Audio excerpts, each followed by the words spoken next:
Hello, everyone, and welcome to another coffee talk where I talk about artistic life and writer life over coffee. Today is a celebratory Starbucks coffee. I don't normally get Starbucks coffees because they're just really expensive in Korea. But today I wanted to celebrate because I have published a new book this week. So I actually published my first poetry book. It's called Love and Other Broken Things, and it is about obsessive, idolatrous, one-sided love. It was extremely painful to write, but I think it turned out really good, so please go check that out. It's on Amazon right now. I'm working on getting it into worldwide bookstores as well, so wait for that. It is coming. And yes, I am drinking out of a plastic straw, because paper straws are the most disgusting invention by mankind. So all of that aside, I actually wanted to talk today about why I became a philosophy major. So I have been getting my master's in philosophy and theology for about a year and a half or almost 2 years now. And I keep getting the question, like, what do you plan to do with your degree? And it's really hard to answer that because I don't have a career path for it. And although a lot of websites will try to tell you that there's like a lot of prospects you can do as a philosophy major, I wouldn't say that if you are a philosophy major alone, you can find a lot of jobs. I would say you would have to couple your philosophy major with something else. I know people that couple their philosophy major with a law degree, or they couple it with a science degree in something or another. So the question would become, why would you get a degree in something that doesn't really have a lot of career prospects? So I actually got my associate's degree in AutoCAD engineering, and then I went on to get my bachelor's degree in video game design and digital media. And so those two actually have a lot of job prospects. You can get a lot of jobs from those degrees. But I am an English teacher now. So I've kind of come to the conclusion that you don't need to ride your entire future on a degree because most likely you'll end up doing something else anyways. I think it's rather limiting to choose a major that you expect will carry you for the rest of your life because that's not really how life works. You go through seasons of things and you change interests and you lose your job maybe, and then you have to start a new job that's not related to your old job whatsoever. Now, it may be applicable in some cases, such as like medicine. If you're going to be a doctor, you will need to study your entire life. Maybe law, of course, things of that sort. But there's a high chance you're not going to be in the field you study for the entirety of your life. I don't believe in such a thing as a stable job. I just don't believe it exists. You can lose your job for economic reasons, they can delete your position, you can get really sick and just can't work anymore. That's always a possibility. So when I graduated in 2008 from my undergrad. And if you were there, you would know that there was a huge recession and there were no jobs anywhere. So all I had was just a piece of paper, and that's really all it was worth. I didn't find a full-time job until 2013. So when it comes to philosophy, there are some job prospects. Like, there's not no job prospects. So, for example, when I get my master's degree, I can work at any university worldwide. Now, of course, it's not easy to get into a university, but I mean, it's not easy to get a job anyways. But once I complete my degree, I can go work at any university, and because I go to a private Christian theology school as well, I can go work for a private university or a public university. I can also write texts such as Bible studies or articles in philosophy or theology. I have both options. And I can possibly write philosophical texts as well once I graduate. But like I said, career wasn't really the reason I chose philosophy, so I'll give you the 3 reasons I actually chose philosophy as my major. The first one, and probably the biggest one, was because I wanted to become a better writer. Now, you would think that you would go to writing classes in order to become a better writer, but I knew if I did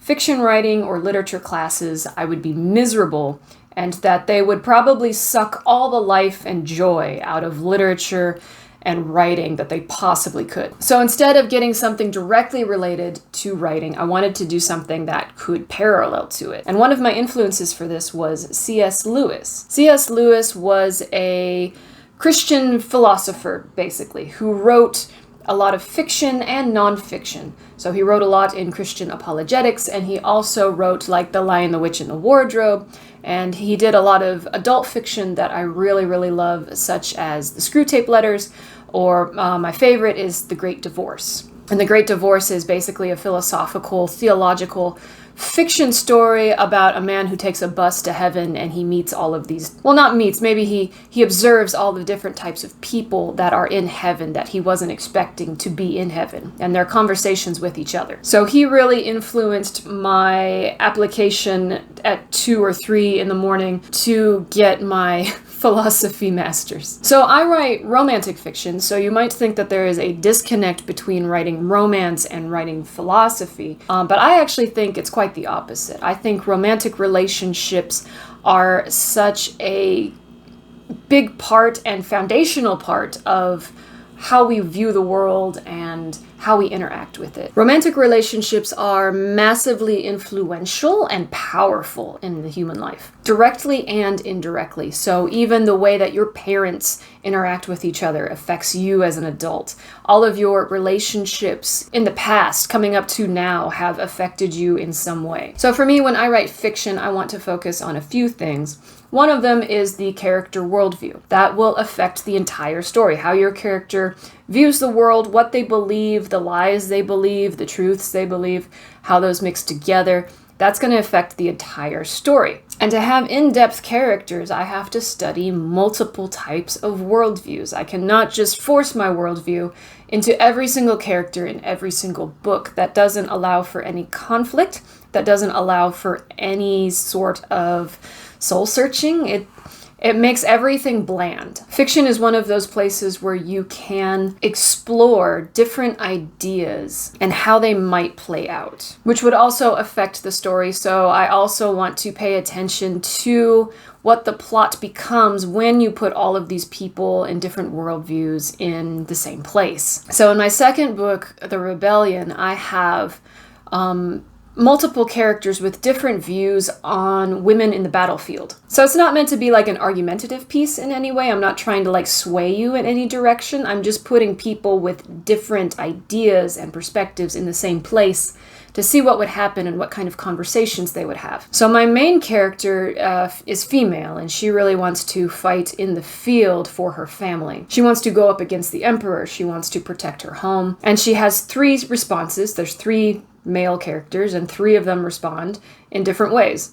One of them doesn't want her on the field at all because he believes it's his job as a man to protect women and children, and that is his duty. The second one basically wants to put all women on the battlefield and wants to train her in order for his own purposes, really. And then the third one wants to help her in order to fight for herself, but also will sacrifice himself first before she has to do that. So really, it's just different perspectives at a conflict, and I just put them together. There's no real like bad guy. It's just different viewpoints that are getting in her way, basically. And that's what creates the story. So for me, studying philosophy has been really helpful because I get to look at other views and I get to understand them and how people think and why they think that way in a different way from psychology, because psychology is more about human behavior.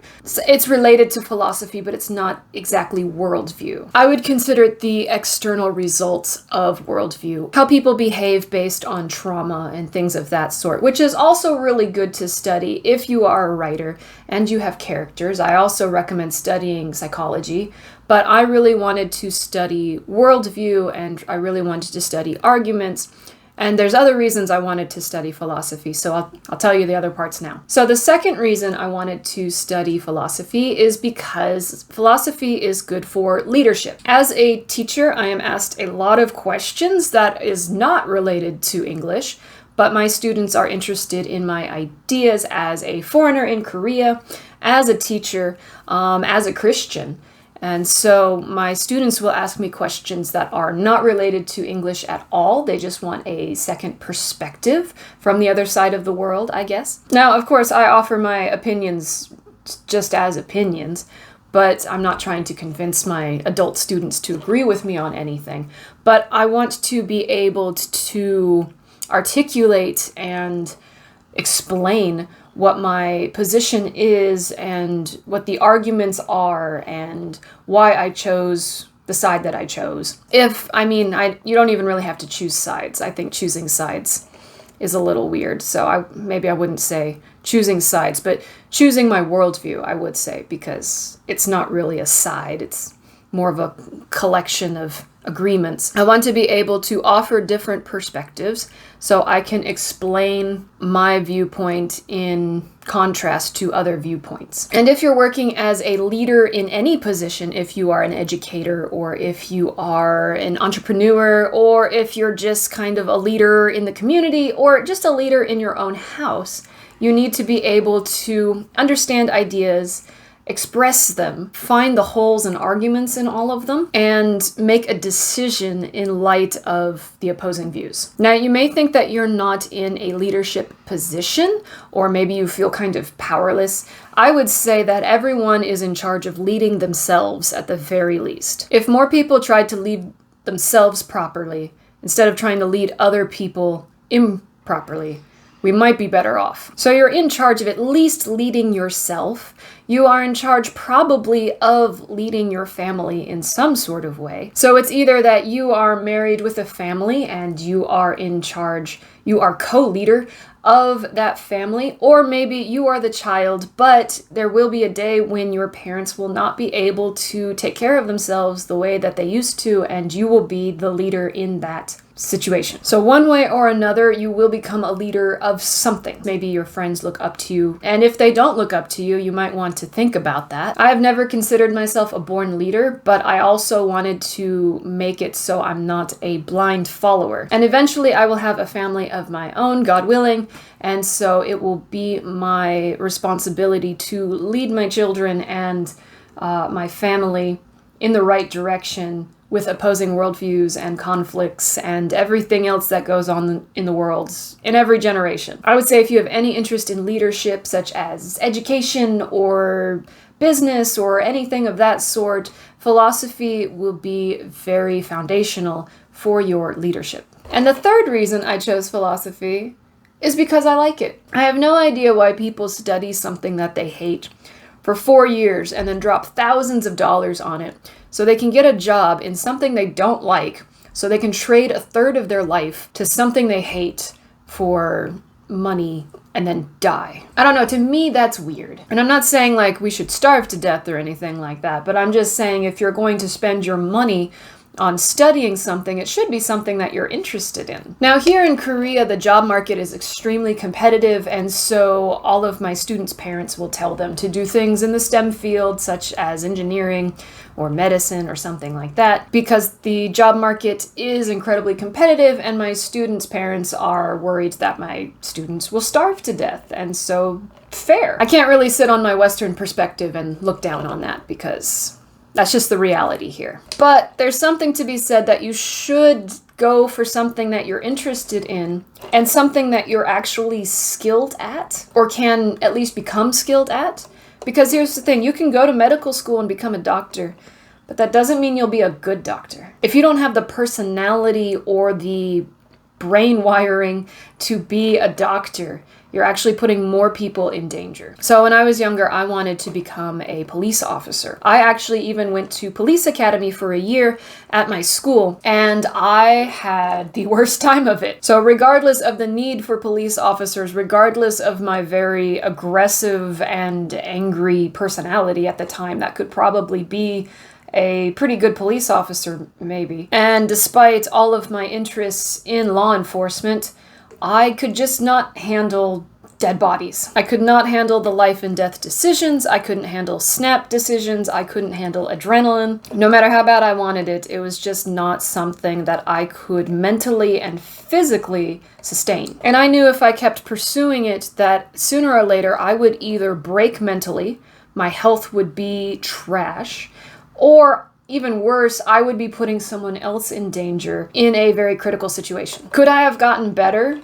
Probably with the right training, but I knew it was something that just wouldn't suit me, and I knew it would be an uphill battle for my entire life. And I knew that I would probably add more damage to the field than anything positive. So after a year of police academy, I gave it up, and I decided to go into video game design instead, and that suited me better. And now, philosophy and theology really suit me. I'm really not afraid of adding damage to this field, and it's not like being a philosopher is not damaging because ideas are incredibly lethal. But I know that I can do more good in this field than harm. And also, I just like doing it. My favorite part of my day is just curling up with a coffee, finding a really difficult text, and then just pulling it apart and writing out my thoughts. I love sorting out the ideas. I love sorting out the arguments. I like trying to find the strengths and weaknesses. I like trying to absorb different ideas. To me, it fits into my life values of pursuing wisdom, pursuing God, studying the themes of good and evil to put in my writing. So for me, it just encompasses everything that I love, and I like putting it together. It gets me excited. So those are my main reasons for studying philosophy. Will it get me a really good paycheck? Probably not. But honestly, I could fail with any major if I try hard enough. That's why I recommend, if you do philosophy, I would recommend having another major, either a double major or an undergrad in something else, and then move to philosophy, or go from philosophy and move to something else. But here's my thing. Here's my argument to study philosophy. So while my undergrad in AutoCAD and video game design will give me skills I need for a career path that I may use frequently, or not at all, because sometimes you go to school and you learn a skill and then you never use it in your job anyways, because they have to retrain you on everything. Regardless of that, my philosophy and theology classes give me skills that I use daily with or without a job at all. There will never be a time I don't use reading comprehension, studying arguments, ethics in business, or ethics in my daily life, ethics in my family life. There will never be a time I'm not discussing ideas with people and analyzing their flaws and strengths and deciding which one is best. And I will always have people asking me questions, because people are naturally curious and they will ask each other random questions like, what is the meaning of life and why is there evil? And things of that sort. So in a lot of ways, I think philosophy is necessary and should be a requirement for all students, just at a fundamental level. Now, of course, you can study philosophy on your own. That's always an option, and a lot of people do that because they don't want to throw money at universities because they're expensive. But for me, I chose to study it in university for a few reasons. A, because I can use that degree to work at universities worldwide, so that's a really good benefit. B, I was a complete beginner and I didn't know where to start with any philosophy stuff. There are so many thousands of fields of philosophy, and I needed a bird's eye view. And classes are usually the best way to do that, because the teachers and professors know the different fields and know the different arguments, and they can give you a bird's eye view in a way that you can analyze everything all at once. Schools also offer an amazing amount of resources at the library, or your teacher and other students are also huge resources, because you can ask for their mentorship. You can learn ideas from them. Your professor should help you in developing arguments and improving your writing skills and improving your reading skills and helping you know what to look for when you are reading a philosophical text or any difficult text. They will help you with that. And they also tell you which texts to read. I find it interesting because I've worked in churches for like 10 years. I've worked in Christian publishing. I've worked in church media. I've worked in all this stuff. And I have never been told, like, to read Augustine. I have never been told to read John Calvin. I can remember our pastors quoting Spurgeon and quoting C.S. Lewis, but never actually giving us the texts to read and analyze for ourselves. And to me, I'm really wondering why churches don't have, like, a study group for theological texts. We have Bible studies, we have women Bible studies, we have application Bible studies, we have all of these other studies, but we don't actually have, like, the classes, the foundational classes of early church and why we do what we do and things of that sort. So it just kind of weirds me out that we don't have those kind of classes after reading all of these really good texts that my teachers gave me. And another reason I wanted to take a class at university is because having classmates or discussion groups is necessary. You need to debate ideas with other people to strengthen your arguments, to find holes in your arguments, to learn to be patient with other ideas. I mean, you can be aggressive with your viewpoint,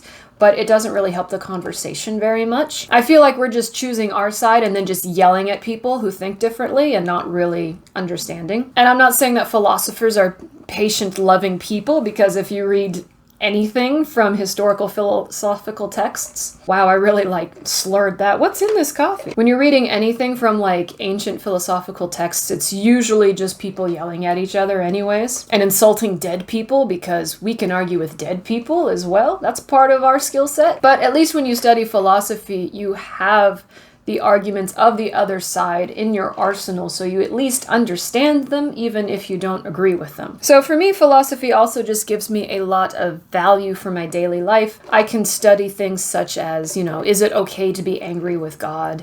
And, discussing the ethics of art with my friends who are also in the entertainment industry. So when it feels like my days are just copy paste and I'm using the skills that I learned in school, but I'm just bored out of my mind. I feel like I'm not valuable in my job. I'm not sure where my life is going at any given point. Philosophy gives me that motivation and direction to at least focus on something. Even if I feel like my days are copy-paste, even if I feel like I'm not good at my job, at least I have this discipline that I can focus on to improve and help my life become more fulfilling. So majoring in philosophy is really not a path to a job for me, but it's a path for a better, more fulfilling life. And if I'm going to throw my money at anything, it might as well be for that. So tell me your thoughts. Have you taken any philosophy classes, and what did you think about them?